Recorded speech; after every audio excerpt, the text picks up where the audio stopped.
Hello, আজ আমি চলে এসেছি একটা নতুন রান্না নিয়ে। সেটা হলো কিমা ঘুগনি।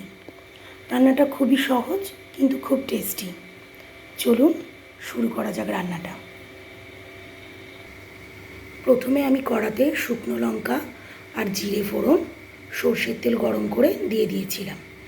এরপর চপ করে রাখা পেঁয়াজ, রসুন কুচি, আদা কুচি আর কাঁচা লঙ্কা কুচি এই পুরোটা তেলের মধ্যে দিয়ে দিচ্ছি।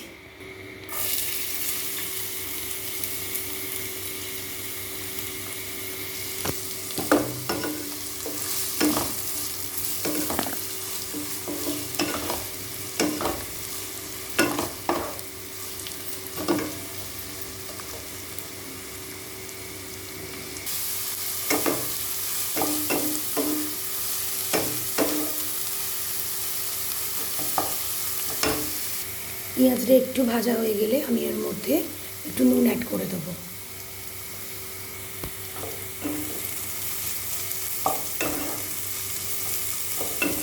আর পেঁয়াজটাকে আমি একদম গোল্ডেন ব্রাউন করে ভেজে নেব। পেঁয়াজটা 70% ভাজা হয়ে গেলে আমি এর মধ্যে টমেটো কুচি অ্যাড করে দিচ্ছি। টমেটোটাকেও একদম গলে যাওয়া অবধি ভালো করে ভাজতে হবে, কারণ মশলা ভালো করে ভাজা না হলে কোনো খাবারের টেস্ট ভালো হয় না।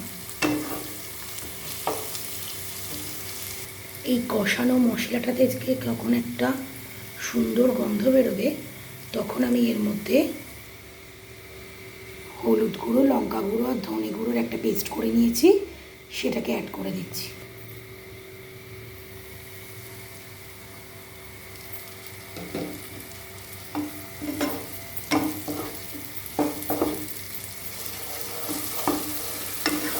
মশলাটা আমি এখন কষাতে থাকবো। দেখুন আমার মশলাটা পুরো রেডি, গা থেকে তেল ছাড়তে শুরু করেছে। এবার আমি এর মধ্যে কিমাটা অ্যাড করব। কিমাটাকে আমি প্রথমে একটু সর্ষের তেল, একটু লঙ্কা গুঁড়ো, একটু নুন আর একটু অল্প হলুদ গুঁড়ো দিয়ে সেদ্ধ করে নিয়েছিলাম। এবার এটাকে আমি ঢেলে দিচ্ছি।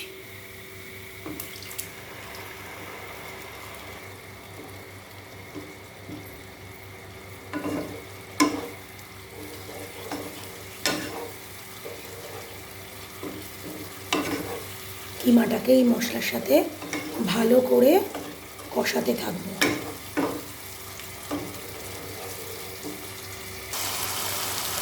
কিমাটাকে ভালো করে কষাতে থাকবো যতক্ষণ না পর্যন্ত এটা থেকে তেল ছেড়ে আসে। যত কষাবো তত রান্নাটা সুস্বাদু হবে।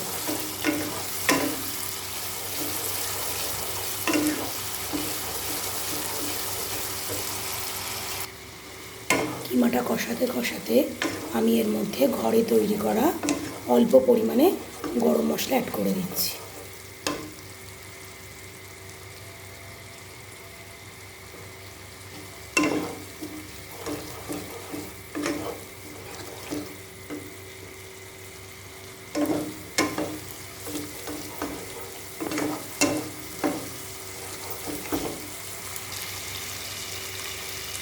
দেখুন আমার কষানো কিমাটা একদম রেডি, গা থেকে তেল ছাড়তে শুরু করেছে।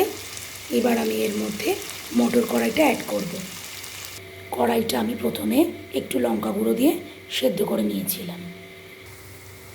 আমি এবার এটা অ্যাড করে দিলাম। এবার এটাকেও ভালো করে মেশাতে হবে।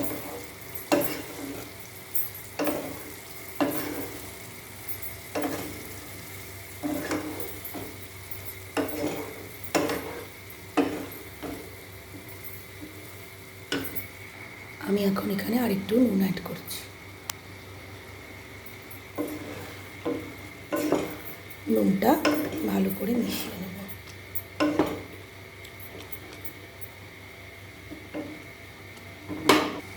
আমি এর মধ্যে একটু জল অ্যাড করছি না, যেহেতু মটর কড়াই আর কিমা দুটোই আগে থেকে সেদ্ধ করা ছিল, তাই ওই সেদ্ধর জলেই এটা একদম রান্না হয়ে যাবে।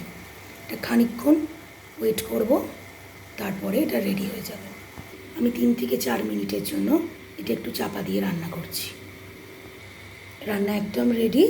সবার শেষে আমি একটু ধনেপাতা কুচি ছড়িয়ে দেব।